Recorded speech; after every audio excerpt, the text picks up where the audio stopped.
Welcome to the party, I suppose. You're only a few hundred years late.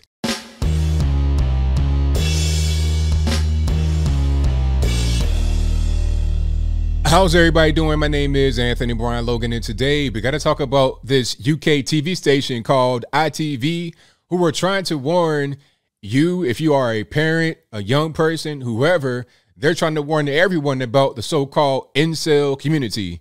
Now, if you don't know what that means involuntarily celibate. So these are mostly guys that I guess they have a hard time finding a young lady to be with, but they're trying to say, hey, this community is out there. They're online, they're recruiting people, and it may be very dangerous.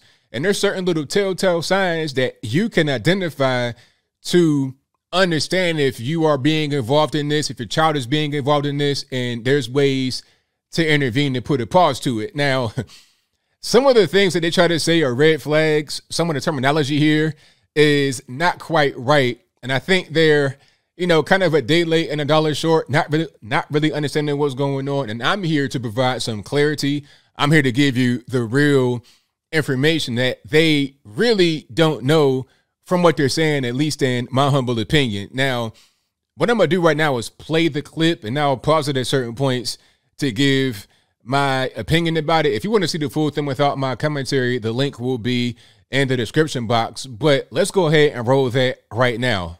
Can parents look out for maybe language that they use, their young sons might be using, telltale or signs, behaviour that they might have? Yes, they can. So there are lots of bits of language that might be red flags, referring to people as normies or as triggered. Normies is the word incels use for people outside their community. Okay, see, I got to pause it right there because I've used the word normies before, and I'm not an incel. I'm married, so that's not even my wave at all. But I don't use it the way that she may think that people use it. Let me explain. Now, I think this phrase started among people that are autistic. And if I'm wrong about that, let me know. I'm not autistic, but I use it for a similar reason to them. They use it to describe people who are not autistic, people who are quote unquote normal. They call them normies, right? Now, as I said, I'm not autistic, so I'm not referring to people who are not like me or anything like that. I'm talking about those who are just regular people, normal people. If you're not really aware of politics, if you don't really know what's happening, if you're not reading Breitbart, and you're not listening to Alex Jones, Glenn Beck, not listening to ABL or anybody else, and if you're just not really aware of what's going on politically, socially, you kind of just do your thing, you go to work, go to school, take care of your kids, you're not really involved, you are a normal person. I call you a normie. So when I say things like regular, everyday normies, I'm talking about just your average person walking around in a country. You watch CNN, you pretty much believe what they say. That's a normie. So no, it's not about some kind of dangerous community, incels or whatever. It's not even about that. It's just about referring to normal people as a normie. And matter of fact, I think the young lady right here with this polka dot or whatever outfit on is a normie because of the way that she's talking, not really making sense because she's not aware of what's happening. I also refer to people that are ignorant as normies. And then as far as trigger, that came from the left. Probably someone like the young lady right here, because they talk about certain things that would trigger them. Oh, you said this particular word and it gave me a flashback of my childhood and it was traumatic. You triggered me. Okay, so people, they constantly get triggered. They get kind of upset at certain things. So you're a triggered normie. You're getting mad at things that you probably shouldn't be mad at if you weren't so normal and unaware of what's going on. Okay, I've said about myself sometimes. I say I get triggered when I see certain things like this. This right here is triggering me because I might be getting kind of upset at the ignorance. So no, this is not some kind of term we need to be keeping an eye out for necessarily, as far as, this being the start of a dangerous path down a deep, dark road. Triggered, based, cucked, describing being red-pilled or black-pilled, which are words they use to describe being infiltrated into the ideology.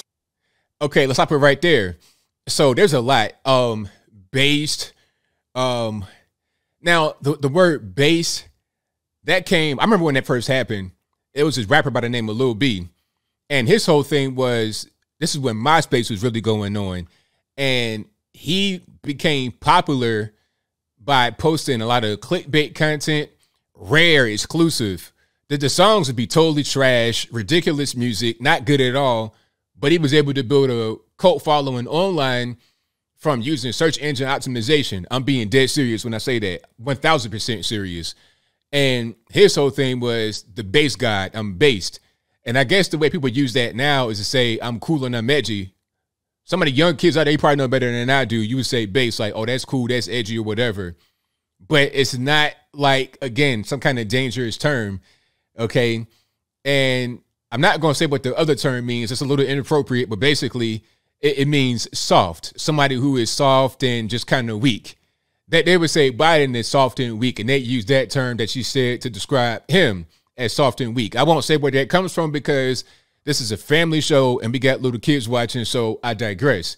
Now, as far as red pill, blue pill, black pill, I mean, that comes from The Matrix. That's, you know, if you've ever seen The Matrix, if you've not seen it, please go watch that. That's a definitive movie. Starring Lawrence Fishburne, Keanu Reeves. Lawrence Fishburne came to Neo in The Matrix while he was still just walking around as a normie, right? And he was trying to tell him, hey, there's a greater reality that you don't know because you are in the Matrix. You are plugged into a pod.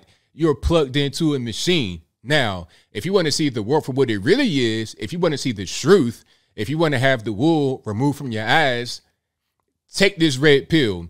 You'll see the real, raw, ugly truth. It may not be pleasant, but at least it'll be reality. Or take this blue pill and stay in this fantasy world. Ignorance is bliss, right? You'll be ignorant and you'll be living in bliss. Take the blue pill.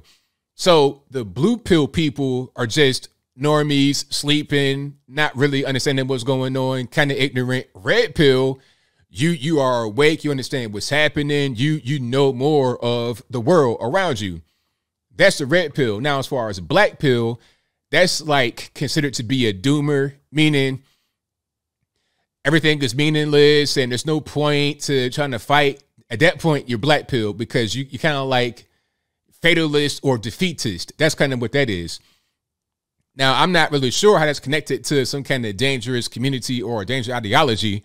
That's not, and really, quite frankly, I see the word red pill, blue pill, black pill used among the dating community. Also with terms like, you know, alpha, beta, sigma, describing the kinds of men that are around and how they interact with women.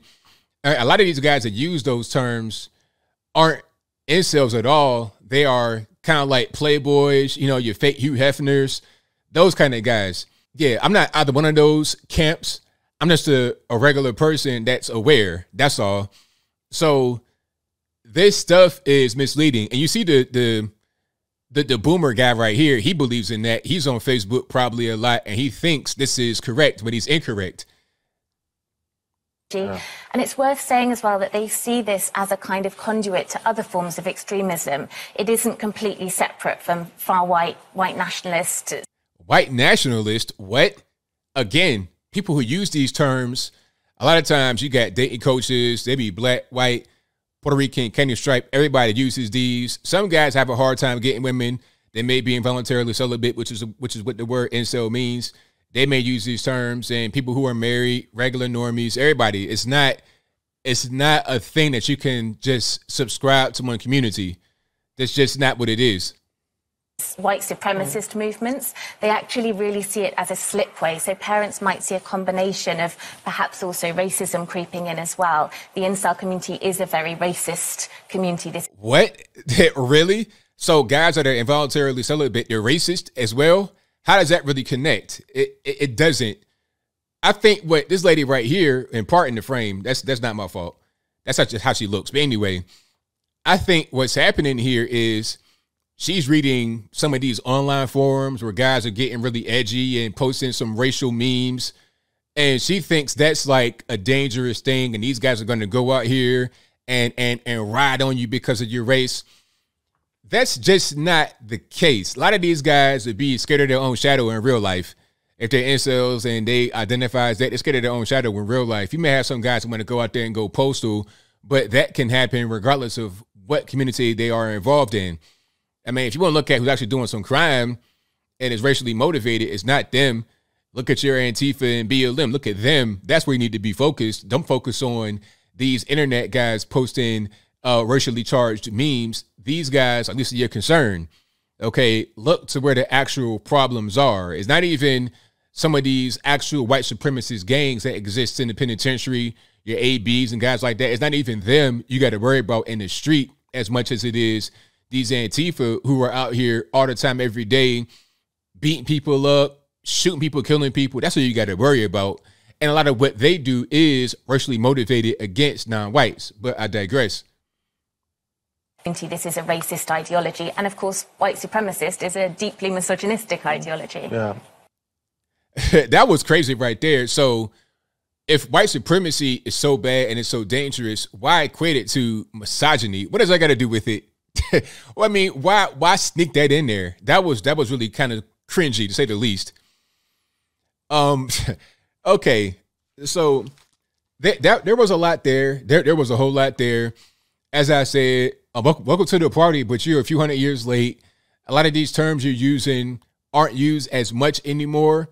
And this whole incel thing, that's kind of a thing that was around some years ago. It's not even really that big, and it's not actually a real threat. You got some real problems in the world, UK as well. A lot of these migrants, a lot of your homegrown people, a lot of your Antifa, Black Lives Matter types. You got to worry about them.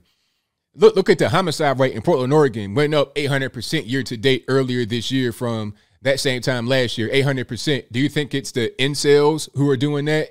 Do you think it's the white supremacists who are doing that? Or is it your Antifa, your BLM that are doing that? Same thing all over the left coast, same thing all over the country. Let's look at where the problems are coming from, not just trying to poke at this one little individual group. You know, you're picking the lowest of the low-hanging fruit for no reason at all. Then you're trying to wrap up some things that I say all the time in some kind of extremist movement. These normies you're speaking to don't know any better and take your word for gospel. Oh, she's on TV, it's on ITV, and she's warning me. I got to be really aware. I got to be really vigilant. That lady was totally off point, and the guy that's sitting there shaking his head was off point as well. Listen to me. I know more than what they do. I'm in the mix. I'm in this world. They're not. And a lot of younger kids that are out there, you guys are more into it than I am. You'll know better than I do. So I think I'll leave that right there for now. And what say you? How do you feel about what she said? Do you think that she was correct, incorrect? Whatever your thoughts are, let me know in the comments below. You guys know where I'm at with it. A lot of that was just kind of trash, kind of just unnecessary. I don't understand. Like, why even make this kind of piece? Let's talk about what's really going on. Why not talk about Black Lives Matter and talk about the groups that are actually causing the problem? If we're going to address crime, we're going to address violence. Let's address crime. Let's address violence. Let's not try to, you know, sweep it under the rug and point the finger elsewhere as a diversionary tactic. Let's not do that. But whatever your thoughts are, please let me know in the comments below. And that's all I got to say for this video. If you like what you heard, please comment, rate, share, and subscribe. Peace.